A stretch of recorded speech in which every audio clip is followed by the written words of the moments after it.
Përshëndetje të nderuar teleshikues, mirë se takohemi në intervistën e javës në radio televizionin publik të Kosovës. Mysafiri i sontëm është ndër politikanët më të njohur në Kosovë. Ai është ndër figurat kryesore të Partisë Demokratike të Kosovës. Ka qenë ministri i Arsimit, ministri i Punëve të Jashtme, aktualisht është zëvendës kryeministër i qeverisë Kosovës. ENVER HOXHAJ është sonte për diskutuar në prag të 10 vjetorit të Pavarësisë Republikës Kosovës dhe me rastin e disa ngjarjeve të tjera shumë aktuale në jetën politike të vendit. Mirëmbrëma, mirë se erdhët. Mirësëgjeta. Atëherë po nisim menjëherë me strategjinë e BE-s, sepse pritej shumë ky dokument. Një dokument për cilin ju keni qenë në rrjedha gjatë hartimit të tij të mëhershëm. Në fakt, ajo që e pat sot nga publikimi i këtij dokumenti dhe përfshirja e asaj pjesë që i kushtohet Kosovës i ka përmbushur pritjet apo është pak a shumë zhgënjyese? Kujtojmë dhe reagimin që e kishte qeveria sot për këtë dokument. Mendoj se dokumenti si i tillë është një dokument i rëndësishëm edhe në planin e fat shkurt dhe në planin e fat gjatë, me që ofron një kornizë serioze pas shumë viteve sa i takon zhërimit të Bashkimit Evropian në drejtim të Ballkanit. Ne do ta kemi parasysh një situatë kur këto institucionet BE-s janë zgjedhur në vitin 2014, në atë kohë kam qenë ministër i jashtëm. Presidenti Juncker, kur u zgjedh si presidenti i Komisionit Evropian, pa qarkulluar një letër, një lloj poshtë dokumente strategjik, në cilën thuhet që zgjerimi drejt Ballkanit perëndimor nuk është prioritet për Bashkimin Evropian.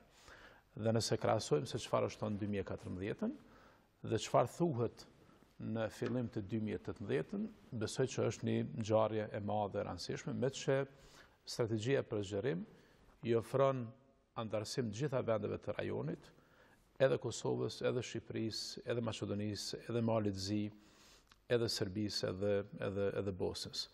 Dhe nëse kem parasysh që rajoni është i ballafaquar me kërcënime globale, Rusia është më aktive në këta 4 vitet e fundit në rajon se sa ka qenë më herët, apo dhe aktorë të tjerë jo perëndimor, është një dokument i rëndësishëm, por është i rëndësishëm me që ofron po ashtu perspektivë sa takon Kosovës në rrugën e antarësimit. Do të flitet për 6 shtete, flitet edhe për Kosovën, përmendet marrëveshja stabilizim asociimit dhe përmendet avancimi i Kosovës në rast të zbatimit të marrëveshjes së stabilizim asociimit.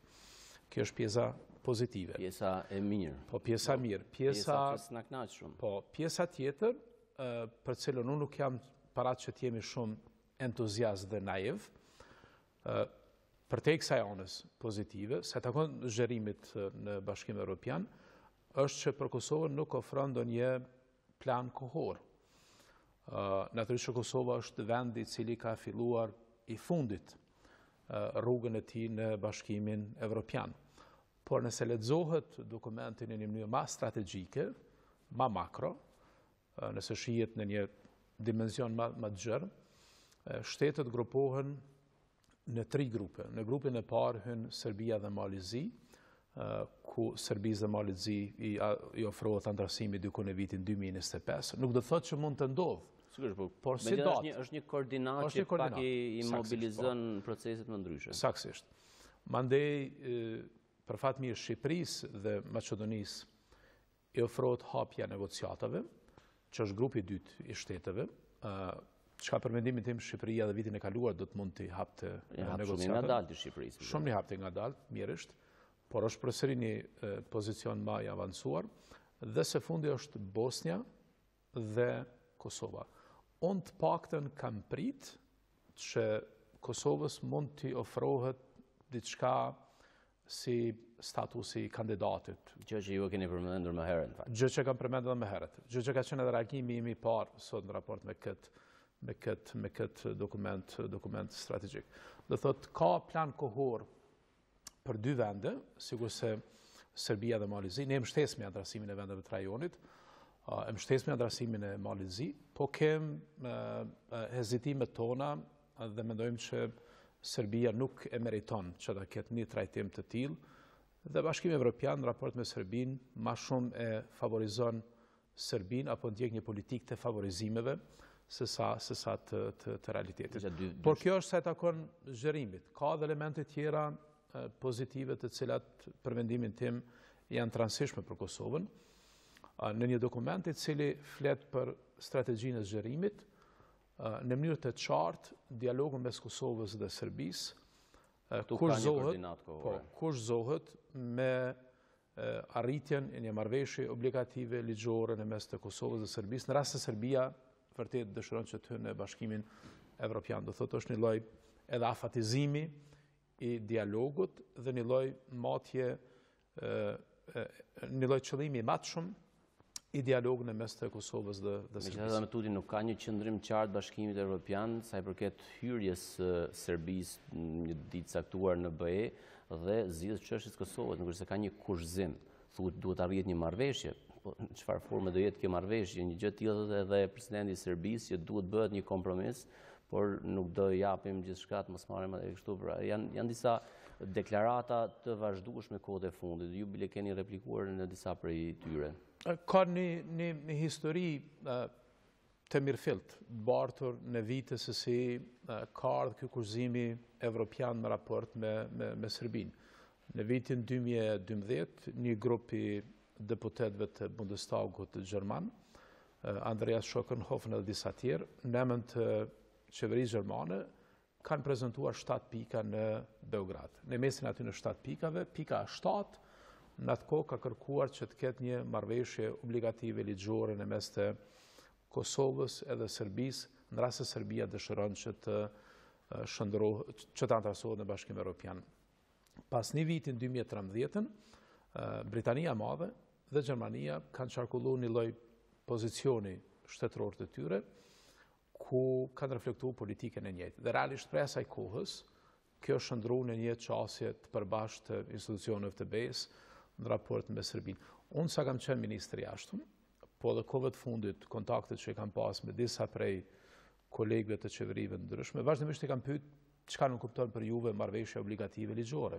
Pyetjen e juaj shumë legjitime, edhe shumë sepse njohja e Kosovës është ajo që e presin gjithë. Por sipas kolegëve evropian, ata me cilën kam biseduar me rreth 22-23 shtete, thonë natyrisht që është njohja e Kosovës. Do thotë marrëveshje obligative ligjore nuk kupton njohje reciproke në mes të Kosovës dhe Serbisë. Dhe përmendja në mënyrë eksplicite e këtij elementi dhe kësaj politikës të kurzimit në strategji është një përparësi për Kosovën, sikurse edhe një gjuhë e cila është mjerisht e përgjithshme, por e cila fol për atë që pas zbatimit të MSA-s Kosova mund të lëvizë drejt fazave tjera. Ajo çka neve si qeveri na shqetëson është që realisht kur të lexohet harta e rajonit ka një grupim të shtete me 3 shpejtësi. Shpejtësia parë Serbia, Malizi, shpejtësia dytë Shqipëria, Maqedonia dhe grupi tretë Bosnia dhe Kosova, që për ne duhet ta shtrojmë pyetjen çfarë shpejtësie të brendshme duhet kemi. Nëse kjo është mënyra se si BE-ja lexon Ballkanin, çfarë duhet bëjmë ne? E trajtojmë në pak në rrafshin nacional, sepse Kosova është një shtet që ka shumicën e popullsisë shqiptare, Shqipëria sa i kuptohet. Ka në Maqedoni që është një pjesë dërmuese shqiptare, aty nuk janë shumicë. A ju duket se është një trajtim jo fair apo jo objektiv i shqiptarëve në Ballkan nga ana e Bashkimit Evropian, sepse janë jo thjesht rryma politike, po edhe kulturore, pastaj edhe në aspekte të tjera që ndikojnë grupet e interesit dhe shqiptarët po mesit duket ka pas zhvillim edhe në Shqipëri, ka pas eci përpara vettinguet e tjera. Nëse i kem parasysh të reformat e brendshme në secilin vend, por nëse kem parasysh edhe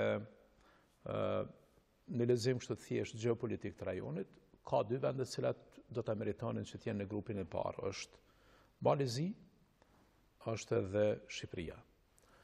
Kanë edhe qasje direkt në det, janë edhe shtete anëtare të NATO-s, kanë bërë edhe reforma, janë të integruar shumë mirë në sistemin ndërkombëtar dhe mbi gjitha nuk kanë çështje të mëdha të hapura me fshинjet. Edhe çështja Serbia për shkak që ka me Kosovën. Saksisht. Përderisa Serbia, Bosnia, Kosova dhe Maqedonia në një farë forme janë të ndërlidhura me njëra tjetrën. Po dhe Bosnia shumë jo stabile se Kosova, megjithatë. Bosnia është jo stabile, se në Bosnia ajo se çfarë mungon është kohezioni. Kohezioni edhe politik, edhe demografik, edhe kulturor, edhe etnik, është një shtet i cili ka 3 kohezionet të ndryshme. Një bosnjak, një kroat, një tret serb, ndërsa raporti dallimi mes Kosovës dhe Bosnjës është që ne edhe kemi një vullnet të pathyeshëm, por edhe shumica e popullatës janë shumica absolute shqiptare, ku mund të ketë dallime politike, mund të ketë diferenca, mund të ketë pikpamje dhe qëndrime të ndryshme, po në tërësi askush nuk ka dilema rreth orientimit e vendit ose rreth temave të mëdha nacionale. Por Shqipëria do ta meritonte që të lëvizë më shpejt, ndërsa Serbia ka ndjek një politik destruktive në raport me Kosovën. Ka ndjek një politik... Kosova bën vazhdimisht kompromise, lëshon pe, arrin marrëveshje, dhe në fund frytet po i merr Serbia. Kjo është edhe shqetësimi që unë e kam ngrit, edhe një letër që e kam dërgu komisionerit Han, kam ngrit shqetësimin, edhe këto ditë që kam taku ambasadorët të BE-s në Prishtinë, prandaj jo vetëm në shkurt dhe në janar, po dhe më herët, kam kërkuar që Bashkimi Evropian të ketë një çështje të balancuar në raport me Kosovën, që nëse mbështetet Serbia të mbështetet edhe Kosova, nëse shpërblehet Serbia për reformat e brendshme dhe për dialogun me Kosovën, do të shpërblehet dhe mbështetet edhe Kosova për reformat e brendshme dhe dialogun me Serbi, dhe dialogu nuk guxon të përmendet dhe të përdoret vetëm si një instrument i cili shërben një palë apo një shteti, dhe nuk i shërben avancimit të palës apo të shtetit tjetër, por e kam përshtypjen që dialogu është lexuar nga Bashkimi Evropian edhe si instrument për ta ndarë Serbinë nga ndikimi rus. Do të thotë është pasi instrument gjeopolitik i perëndimit, jo vetëm i Bashkimit Evropian, që Serbia të lëviz drejt antasimit në BE. Dhe kjo politik në mes të lindjes dhe perëndimit, dhe serbët e kanë thonë edhe publikisht disa herë, një lloj neotitizmi i ri, do të thotë as lindje as perëndim, ka bërë që realisht Serbia shpesh herë edhe të përdor mjete instrumente të presionit mbi Bashkimin Evropian. Çka një shpërblim që arrin të marrin mirë edhe me Moskën edhe me Brukselën. Çka një shpërblim saktësisht, po çka një shpërblim evropian nuk do të ishte i merituar. Dhe kur po flas për gjëra të tilla, janë gjëra të matshme. Për shembull, vitin 2014 Rusia ka pushtuar një pjesë të territorit të Ukrainës, ka aneksu Krimen. Sot pothuajse rreth 9 milion, 10 milion rus të cilët janë pjesë e Ukrainës, nuk e dinë se në cilin shtet jetojnë. Dhe Serbia do duhet ta parafronte politikën e saj të jashtme, do duhet ta ndjek një politikë të jashtme e cila është ajo e Bashkimit Evropian. Serbia kur s'ka vendosur sankcione në raport me Rusinë, ne si Kosovë e vogël, kemi vendosur sankcione në raport me sa takon Rusisë simbolikisht pas aneksimit të Krimës. Po gjithsesi nga ana ekonomike është që ndikon. Po një çështje pa balancuar vrehet. Megjithatë, ajo që i takon BE-s dhe le të jetë ashtu si e thonë ju, e thonë të tjerë, të interpretojnë ata që janë në rrjedha të këtyre proceseve. Por cila është përgjegjësia sigurisht që e kanë institucionet e Kosovës, sepse janë tema konkrete. Sot duhet vinte në Prishtinë kryeministri Mali Zi, në vizitën e tij të parë, në një kohë kur është reaktualizuar tema e demarkacionit. Është një marrëveshje që po e mban peng një popull të tërë. Vetëm shtetet si kosovar nuk kanë drejt të lvizin pa viza në hapësirën Schengen. Një temë ka 2-3 vjet që e mban peng opinionin. Ku është përgjegjësia që kanë politikanët e Kosovës që s'arrin do të gjejnë një konsensus për të kaluar një marrëveshje, apo fundja për ta shoqëzuar, për të bërë një tjetër, për të dhënë drejtim kësaj pune. A ka arsye të më tutje për politikën sa i përket demarkacionit? Sa i takon kryeministit Malit Zi, unë besoj që ai do të jetë në Prishtinë javën tjetër. Ishte mjegull pra kushte. Ishte mjegull, unë kam qenë në aeroport që ta pres, pothuajse kemi prit mbi 2 orë, se do protokolli i shtetit kur vje kryeministi del dikush prej zyrtarëve të lartë ta pret, dhe raportet tona me Malin e Zi janë të shkëlqyeshme.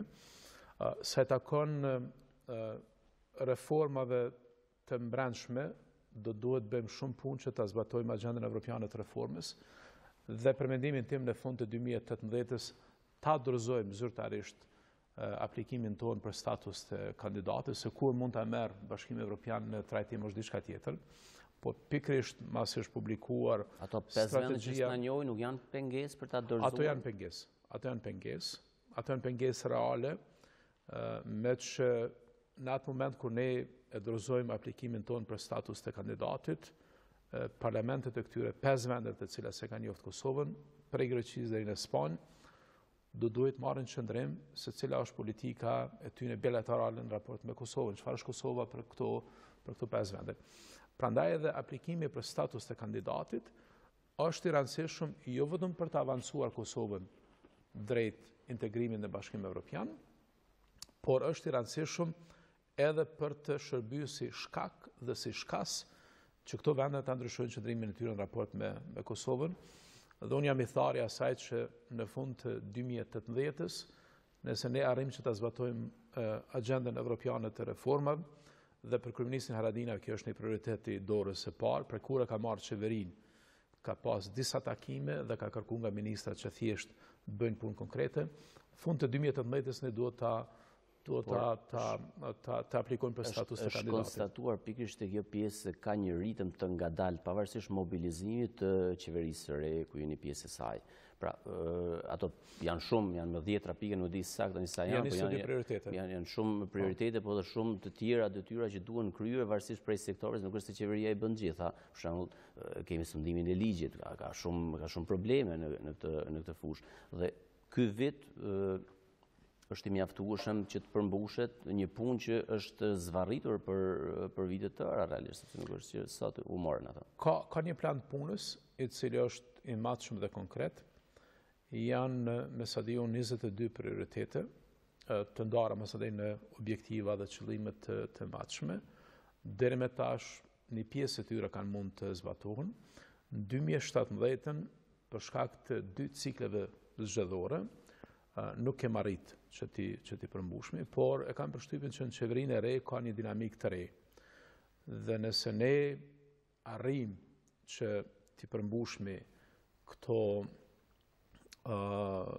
prioritete në kuadrët e një pakut që thirrë si Agenda Evropiane e Reformës, atëherë në mënyrë automatike do duhet ta dorëzojmë aplikimin tonë për status të kandidatit. Me sa e di unë, Presidenti i Komisionit Evropian, zoti Juncker, do duhet të jetë në rajon në fund të shkurtit, ku do duhet ta vizitonte edhe Malin e Zi, edhe Shqipërinë, edhe Serbinë, edhe Kosovën, edhe Maqedoninë, edhe Bosnjën. Dhe gjatë kësaj kohës ne mund ta marrim një lloj zotimi nga ana e tij që nëse Kosova i përmbush këto obligime, atë do duhet të shpërblejë me marrjen e statusit të kandidatit. Po kjo nuk ka të bëjë me atë temën tjetër e cila është tjetër, megjithatë ti kthehemi asaj ku mbem te demarkacioni, çfarë po ndodh tani është qeveria di çfarë ka bërë, prapë njëjtin marrëveshje ka çuar, një raport të një komisioni të ri që u bë para pak kohësh, që kritikon apo gjen disa vërejtje, por megjithatë ka aty disa paqartësi se komisioni ka kërkuar kohë të më të tjeshme. Tani marrëveshja është prapë e njëjta. Ka humbur gjithë kjo kohë, është hedhur tëra i gaz lotësielës, ju e dini çfarë fotografie ka pasur Kosova në sferën ndërkombëtare, në mediat e huaja. Tani jemi te pika 0. Cili do të jetë drejtimi? Tani po ju pyes edhe si nënkryetari i Partisë Demokratike të Kosovës, sepse këto janë qendrimet e partive se si do ecin me tutje. Jeni në një qeveri me një kryeminist e partia e cili dhe ai vet e kundërshtojnë të marrëveshjen. Ndërkohë ju dihet, ju e mbështesni dhe besoni se marrëveshja është e drejtë ashtu siç është bërë. Kjo është një temë e cila ka ndajë jetën tonë politike dhe pikpamja jonë si parti demokratike është që kur temat janë komplekse, nuk është detyrë e politikës dhe politikanëve dhe ti komplikojnë matutje, ti tërlikojnë matutje. Por është një temë ku edhe mbrana qeverisë ka pas dhe ka dallime. Ne kemi gjetur një lloj formule përkundër asaj që edhe në atë mbledhjet qeverisë kemi pas dallime të ndryshme, ku kem dërguar në Kuvend të Kosovës edhe marrëveshjen e vitit 2015, por edhe gjetjet e komisionit e vitit 2017. Unë jam prej aty në cilin qeveri vërtet bën përpjekje brenda ditës lexoj 50 faqe tekst. Dhe jo vetëm për tema vendore, po edhe për tema ndërkombëtare. Unë nuk jam bind që komisioni i ri ka sjell faktet të reja. Por ka një pjesë të deputetëve, të partive politike, të cilët kanë pikpamje të ndryshme. Prandaj edhe duhet ta gjejmë një gjumë të përbashkët. Besoj që ka instrumente diplomatike, ka mundësi të komunikimit me palën malazeze, ku mund të ofrojmë ndonjë zgjidhje, e cila zgjidhje realisht do të ishte bindse për një pjesë të deputetëve që Kosova nuk humb territor. Për mua personalisht marrëveshja është në rregull. Por nëse dikush ka shqetësime që ndodhen, a mund të rishikohet, a mund të trajtohet gjetjet e komisionit të vitit 2017, ne si Parti Demokratike jemi për një zgjidhje të tillë. Më rëndësi është që kur deputetët e Kuvendit të Kosovës të votojnë për një temë të tillë, të merret si votë e mbyllur. Mos ta kemi një ndjenjë që kur ne votojmë në Kuvend të Kosovës, dikush nga ne mendon që ka humbur territor dhe dikush nga ne mendon që s'kem humbur fare territor. Por një gjë dua ta them, se kam qenë ministër i jashtëm kur kem marrë udhëfysin për liberalizimin e vizave. Thuhet se qeveria ka kërkuar që të futet kriter, është e vërtetë kjo apo jo? Absolutisht jo. Ka disa deklarata nga politikanë, figura publike, ju dini? Unë kam pa edhe disa shkrime. Pra nuk e keni kërkuar ju që të futet? Jo, absolutisht jo. Mund të jap një shpjegim shumë thjesht. Kur në mes të vitit 2012 ne kemi marrë udhëfysin për liberalizimin e vizave. Me 2 fish kritere sa kanë pas vendet e rajonit. Kjo është e saktë. Me 2 fish kritere sa kanë pas vendet e rajonit, po me një kërkesë shumë interesante në atë kohë, se udhëfysin për shembull që ka marrë Ukraina, Moldavia, Gjorgjia, ka qenë udhëfysin ndan në 2 pjesë. Dhe ka qenë vështirë nëse përmbushën kriteret e grupit parë, kalohet në kriteret e grupit dytë. Dhe ne kemi kërkuar një udhëfys i cili është, si thuhet, një binar, një tërësi. Dhe kjo kërkesë është mbështetur nga ana e Bashkimit Evropian. Kur në atë kohë ne kemi marrë kërkesën, ju mund ta gjani në internet, që në atë kohë ka qenë një formulim i saktë dhe precis që duhet të përmbyllet çështja e vijës kufitare me malin e zi, dhe për më shumë Bashkimi Evropian nuk ka pas ndonjë çësje penalizuese që ta penalizon Kosovën, që ta përmbush një kriter më shumë është marrë si kriter teknik, se asnjëherë nuk ka pas.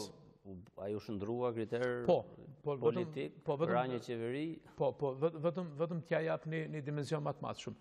Në atë kohë, arsyeja kryesore ka qenë se si kufiri mes Kosovës dhe malit të zi të shndrohet në një kufi në fakt ndërkombëtar.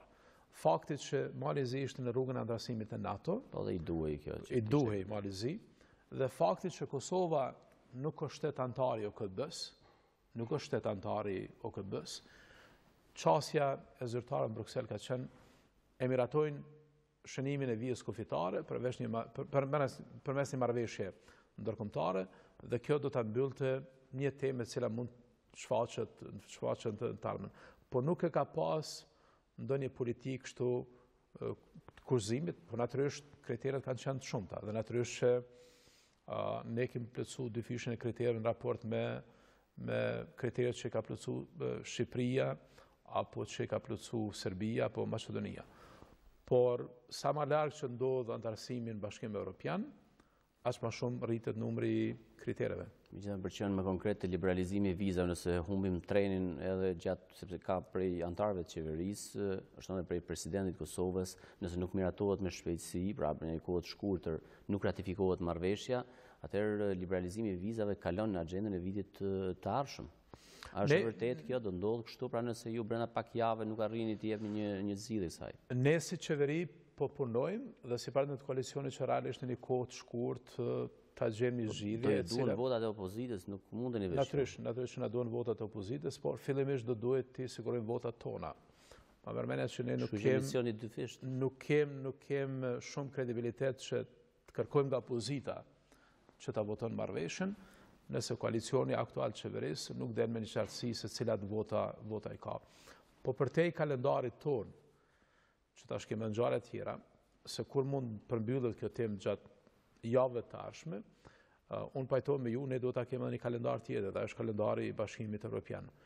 Një mbledhjet Këshillit Evropian apo të samitit Evropian zakonisht ka në fund shkurtit apo në javën e parë të marsit, është një samit i rregullt i cili mahet i BE-s. Dhe nëse ne dëshirojmë që të hymë në konkluza të këtij samiti, do duhet gjatë shkurtit ta miratojmë, ta ratifikojmë marrëveshjen e Kuvend.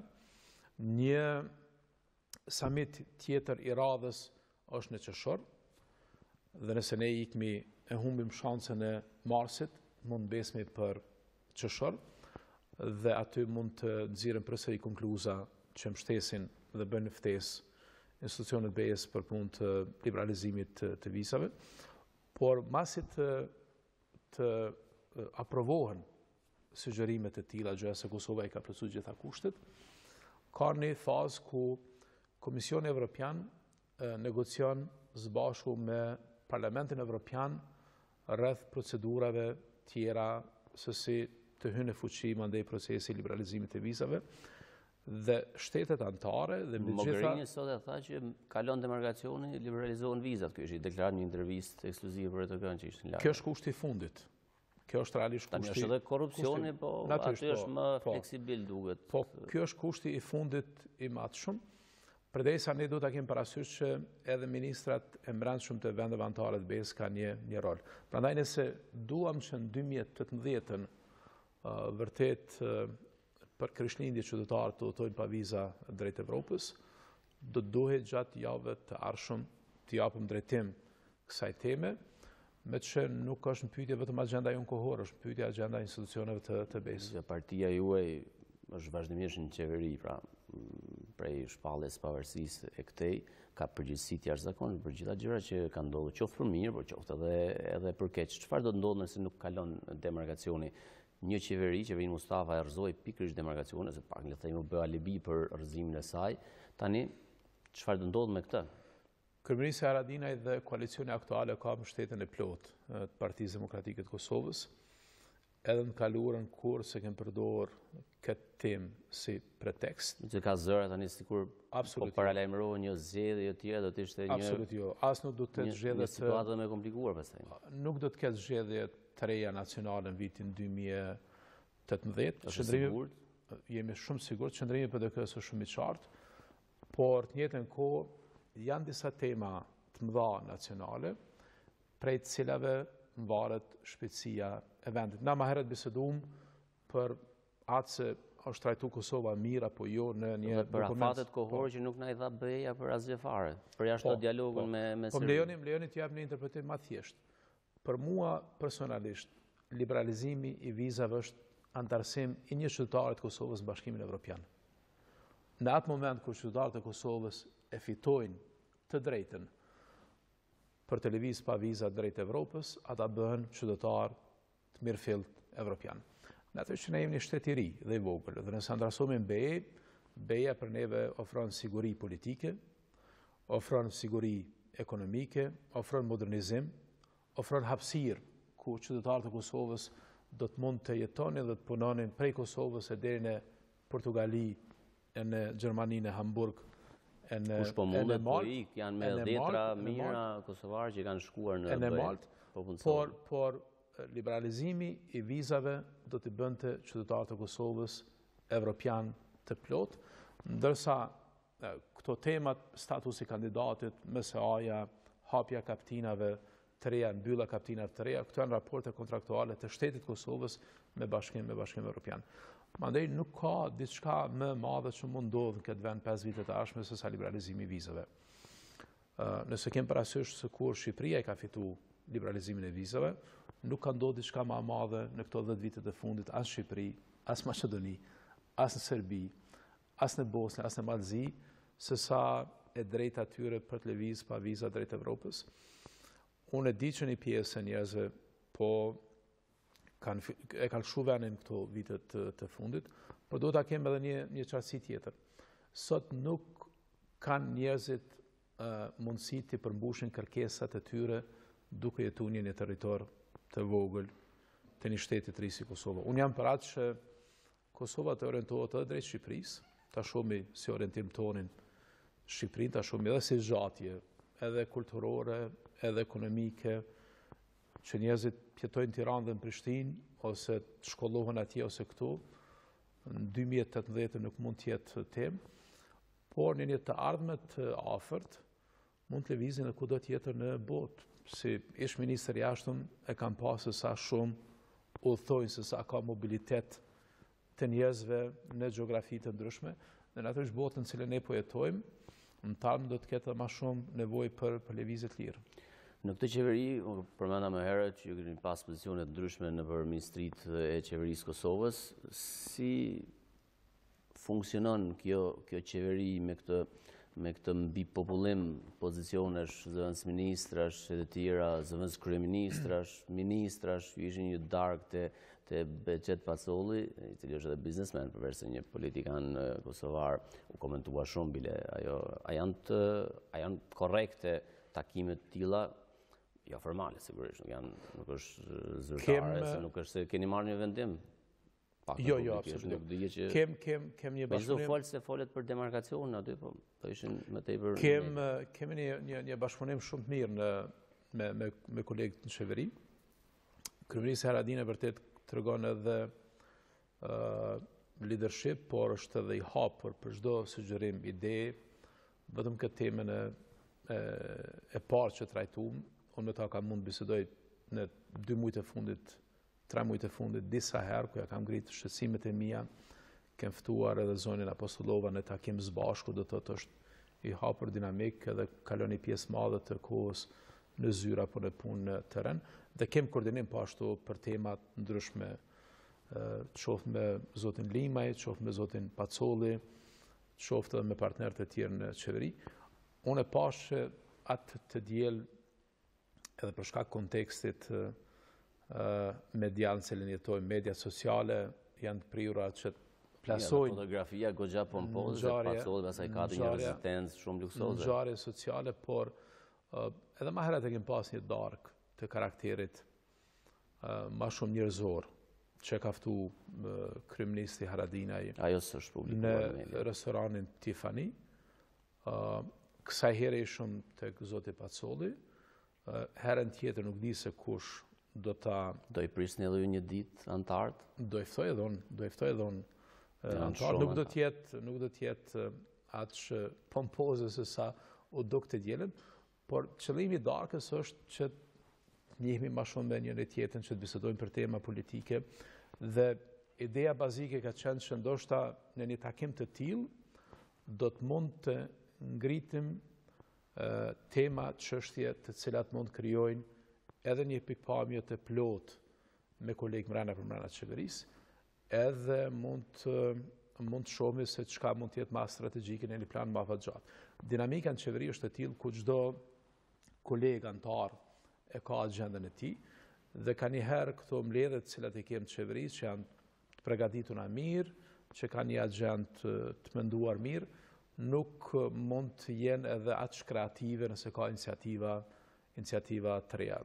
Ne jemi një qeveri e cila ka një përgjegjësi ta udhëheqë vendin, dhe takimet e tilla jo formale praktikohen. I praktikojnë qeverit, i praktikojnë partitë politike, i praktikojnë mediat. Ma merr mend që edhe ju në RTK mund të ftoni dhe keni darka të tilla. Një herë në vit lidhemi edhe ne. Po jeni një institucion. Po, natyrisht, megjithatë duket se qeveria nganjëherë nxitohet pak në disa vendime, siç rasti me çështjen e pagave, sepse duhet të ketë një nivelim pagave në sektorin publik, por jo dikujt të rritet, të dyfishohet, dikush tjetër pastaj tankohet e tjerë, krijon kjo edhe një stres sindikal, pastaj reagimet ju e dini, dikush ngreve të tjera, Agjencia Antikorrupsion reagojmë një herë u pezulluaj vendim. Sipas jush, duhet të jetë diçka pak më një proces më normal dhe më i menduar mirë se sa kështu siç ndodh. Ka ndodhur në kaluarën që qeveria mund të merr vendime të caktuara, të cilat s'ka mundësi që qeveria merr një vendim, një agjenci e qeverisë, le ta themi që është kaluar. Jo, do të thotë agencioni kundër korrupsionit është një institucion i cili i përgjigjen gjithë dhe ju keni pa cili ka qenë reagimi jonë si qeveri. Ne kemi vendosur që ta pezullojmë dhe është tani duhet pritet gjykata kushtetuese. Është një balancë i pushteteve. Qeveria është një nivel i pushtetit në këtë vend, ka detyrë ekzekutive dhe ka detyrë dhe ka përgjegjësi që të merr vendime të saktuara, qoftë zhvillimore, qoftë të karakterit ekonomik, arsimor apo social. Mund të merr vendime se si kanë marrë vendime të kaluara edhe që të rrismi pagat e deputetëve apo pagat e sektorëve të tjerë. Po nëse një agencion, sikurse Agencioni kundër korrupsionit, konstaton që diçka nuk është në rregull, ne respektojmë. Nëse gjykata kushtetuese konstaton po ashtu diçka tjetër, ne jemi të obliguar që ti respektojmë. Është balanci pushteteve, ka të bëjë me natyrën se si bëhet politika në një vend tjetër demokratik. Sigurisht në kaluarën ndoshta ne kemi pas situatë ku edhe vetë deputetët e Kuvendit të Kosovës duhet marrin vendim për pagat e tyre. Po mund të rregullohet në të ardhmen kjo temë që të menjanohen situata të tilla. Jemi nga fundi kësaj interviste. Si keni përcjellur ju zhvillimet që ndodhen rreth gjykatës speciale, një realitet faktik, një vendim i vështirë që është marrë më herët, më shumë se 2 vjet është tashmë, nga Parlamenti i Republikës Kosovës. Sipas jush, ai ishte një lloj aventure politike që tensionoi raportet e politikës kosovare me institucionet ndërkombëtare, sidomos me Shtetet e Bashkuara të Amerikës? Ne jemi të vetëdijshëm që raporti i jonë me Shtetet e Bashkuara të Amerikës dhe me Bashkimin Evropian është një raport i shenjtë e te kalon kohën tonë se kush jeton në Kosovë dhe kush çfarë pozite mund të ketë. Ngritja e Kosovës si shtet është rezultati i ngritjes së Amerikës, po mos kishte një ngritje të Amerikës si superfuqi dhe një zgjerim të Bashkimit Evropian dhe një rënje të komunizmit, edhe aspirata jonë do të ishte në pikpyetje. Përtej kësaj, shqiptarët kudo që jetojnë, do të dinë që janë faktori me pro-amerikan. Po janë në partner. Gjitha ngërtimet kështu e nxjerrin. Saksisht. Por nga nata 22 dhjetorit vitit kaluar, gjërat kanë ndryshuar. Por edhe në 2015, kur në atë kohë kemi votuar pro gjykatës speciale, edhe në atë kohë ka pas deputet të cilët kanë pas dallime, hezitime, pikpamje të ndryshme. Njëjtë që kanë votuar dhe nënshkruan nisën për ta shfuqizuar tani. Kujtohet që herën e parë ka dështuar. Vota në Partinë Demokratike të Kosovës ka pas dallime të ndryshme. Në atë kohë, realisht autoriteti i Zotit Thaçi dhe Veseli, i Zotit Haliti dhe shumë tjerëve i kanë dhënë drejtim një teme të tillë. Dhe duket që ato dilemat e 2015-s u rikthyn edhe në 2017. Po pse u rikthyen tani, si vjet bëhen publike këta akuzat e parë. Por mendoj që kjo temë në kuptimin e bashkëpunimit të Kosovës me gjykatën speciale është temë e mbyllur. Do të thotë ka një qartësi. Dhe mendoj që zoti Veseli ka qenë prej të parëve që ka dhënë drejtim në temë të tillë.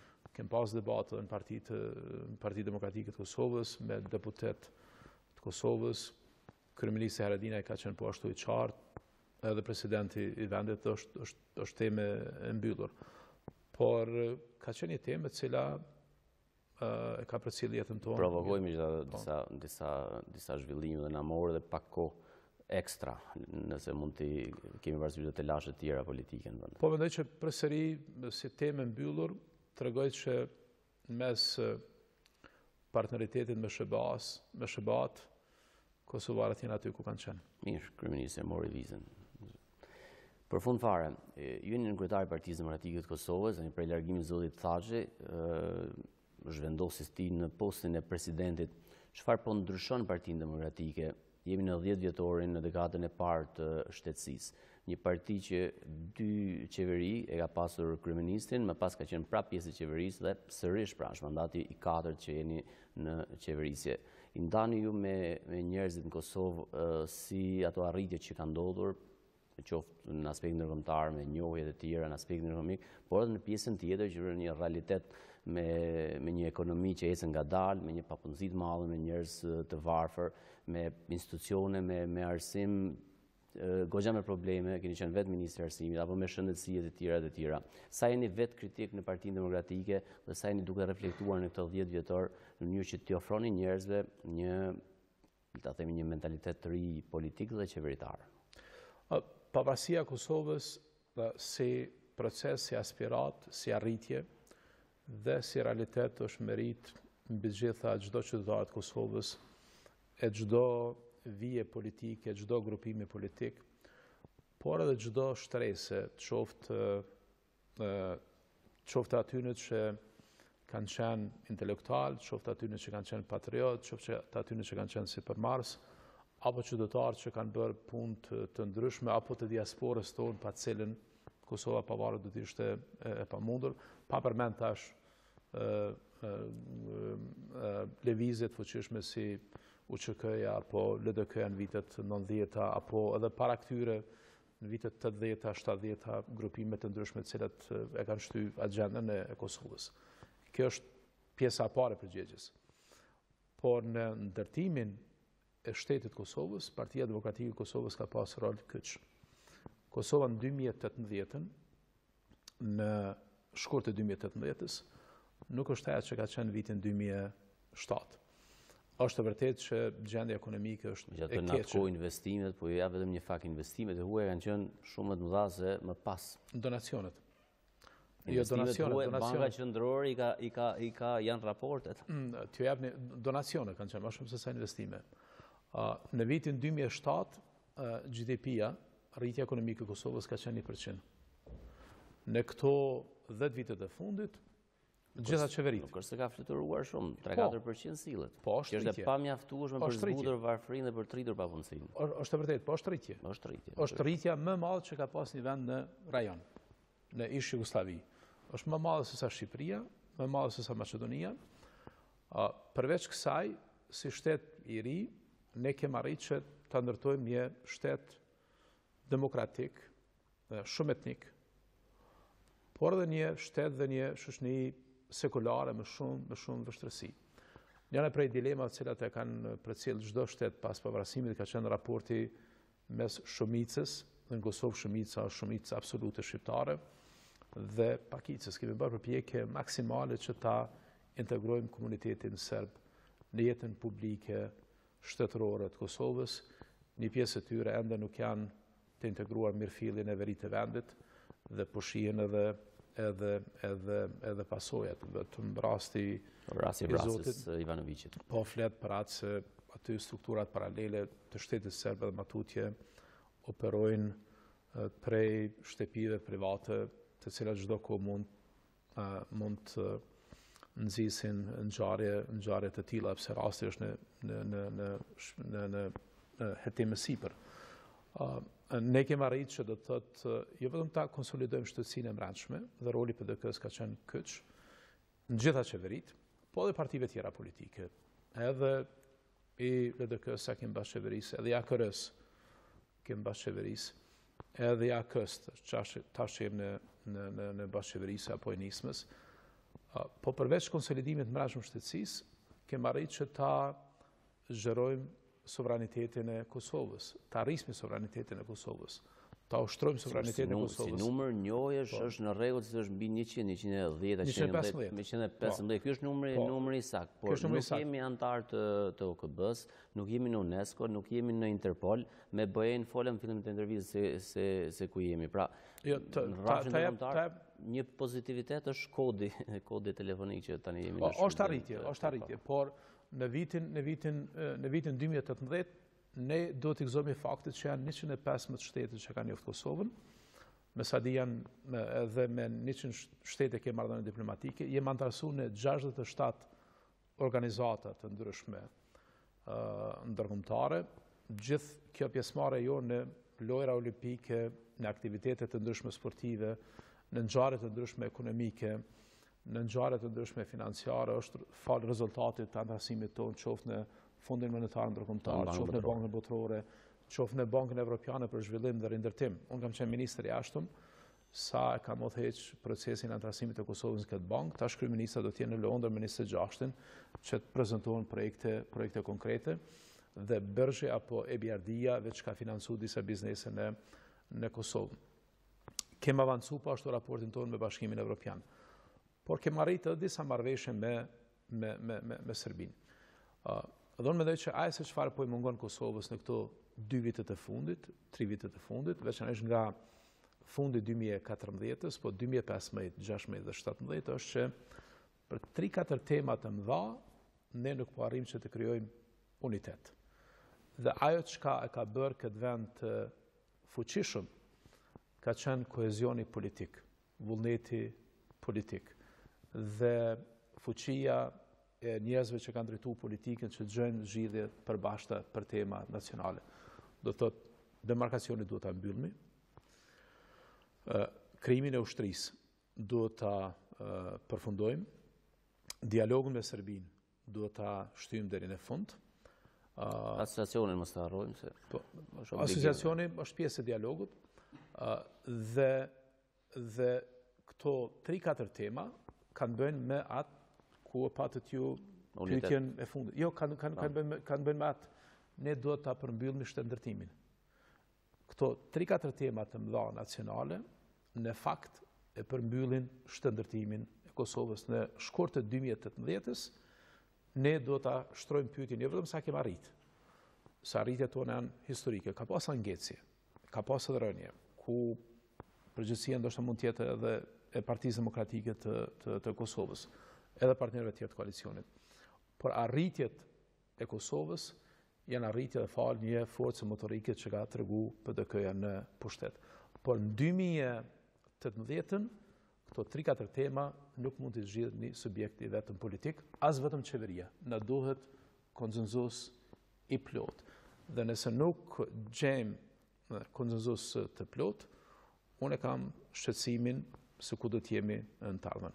Po përtej këtyre 10 viteve të fundit, unë mendoj që ngritja e Kosovës ka ndodhur në këto 30 vitet të fundit. Është vështirë të sheh një shtet të pavarur, sovran, pjesë e botës demokratike, pjesë e hartës botërore, se si kanë lëviz shqiptarë të Kosovës. Ndoshta edhe para 100 vite ka pas bura më të mëshur, më të rima, më të zot, por këto 30 vitet e fundit janë ngritja më shpejt e një vendi të ri. Prandaj do të varet edhe se si do të silmi prej shkurtit të 2018-s. Shpresojmë se pas përjetorit pavarësisë, shpejtësia e ecjes së Kosovës do të jetë tjetër nga kjo që kemi dhe mos mbasem me tepër kohë. Falenderoj shumë për intervistën. Duhet ta nxjerrmë një bilanc në shkurt të 2018-s dhe duhet po ashtu ta kemi një mënyrë të re të leximit të realitetit ton politik se ku do të jetë vendi në 10 vitet të ardhshme. Faleminderit një herë. Në qofsh. Ishte Enver Hoxhaj, zëvendës kryeministër i Qeverisë Republikës së Kosovës, në kryetari i Partisë Demokratike të Kosovës. Qëndroni edhe me tutje me programet në vazhdim të televizionit publik. Shihemi pas një jave.